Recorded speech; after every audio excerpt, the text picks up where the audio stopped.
While the Pharisees were gathered together, Jesus asked them, "What do you think about the Christ? Whose son is he?" "The son of David." They replied.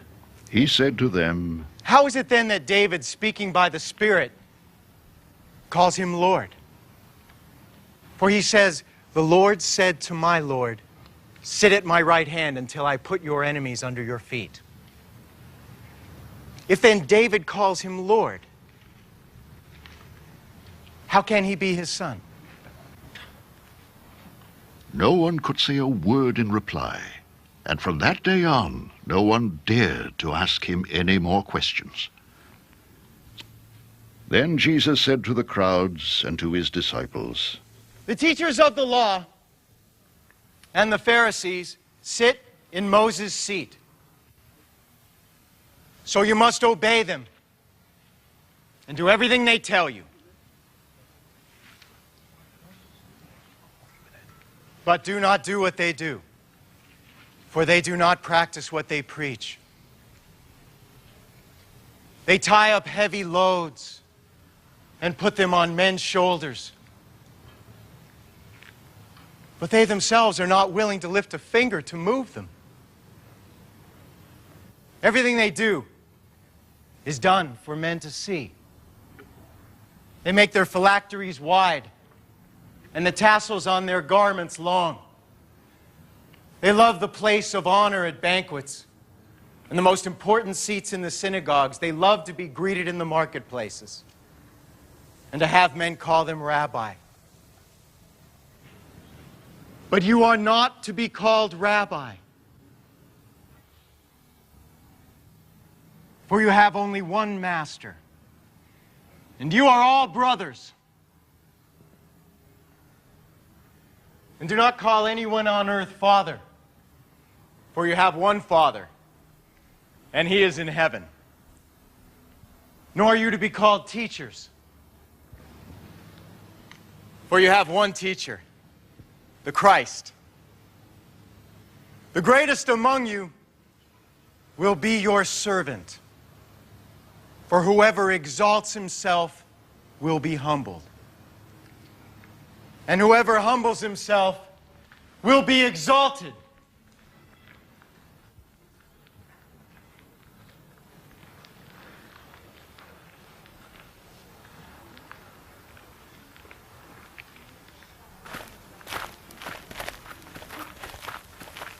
Woe to you, teachers of the law and Pharisees, you hypocrites!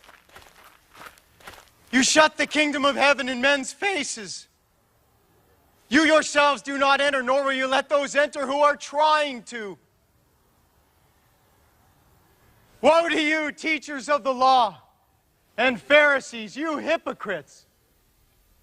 You travel over land and sea to win a single convert. And when he becomes one, you make him twice as much a son of hell as you are.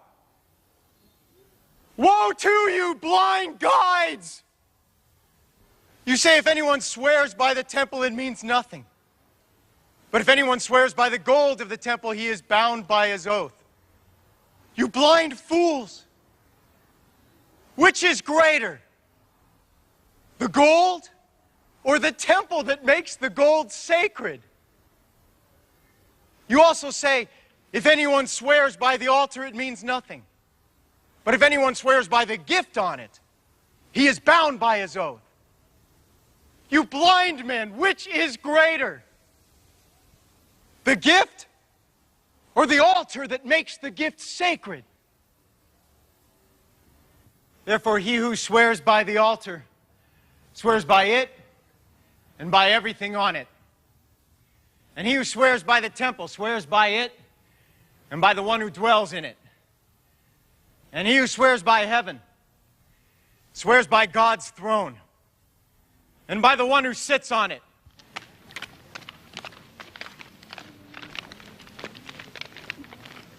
Woe to you, teachers of the law and Pharisees, you hypocrites! You give 1/10 of your spices, mint, dill, and cumin, but you have neglected the more important matters of the law: justice, mercy, and faithfulness. You should have practiced the latter without neglecting the former. You blind guides! You strain out a gnat, but swallow a camel. Woe to you, teachers of the law and Pharisees, you hypocrites! You clean the outside of the cup and dish, but inside they are full of greed and self-indulgence. Blind Pharisee! First clean the inside of the cup and dish, and then the outside also will be clean. Woe to you, teachers of the law and Pharisees, you hypocrites! You're like whitewashed tombs, which look beautiful on the outside, but on the inside are full of dead men's bones and everything unclean. In the same way, on the outside, you appear to people as righteous, but on the inside, you are full of hypocrisy and wickedness. Woe to you, teachers of the law and Pharisees, you hypocrites! You build tombs for the prophets and decorate the graves of the righteous. And you say, if we had lived in the days of our forefathers, we would not have taken part with them in shedding the blood of the prophets. So you testify against yourselves that you are the descendants of those who murdered the prophets. Fill up then the measure of the sin of your forefathers. You snakes! You brood of vipers! How will you escape being condemned to hell?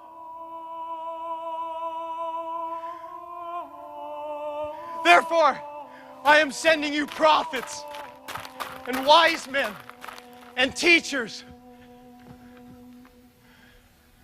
Some of them you will kill and crucify. Others you will flog in your synagogues and pursue from town to town. And so, upon you will come all the righteous blood that has been shed on earth, from the blood of righteous Abel to the blood of Zechariah, son of Berechiah, whom you murdered between the temple and the altar. I tell you the truth. All this will come upon this generation.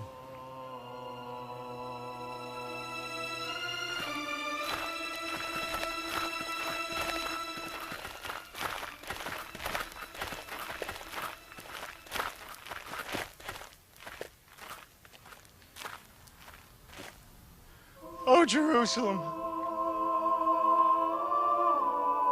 Jerusalem.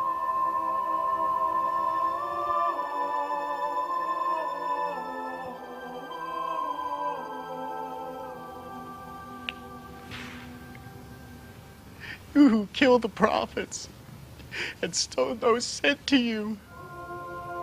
How often I have longed to gather your children together, as a hen gathers her chicks under her wings, but you were not willing. Look, your house is left to you desolate. For I tell you, you will not see me again until you say, blessed is he who comes in the name of the Lord.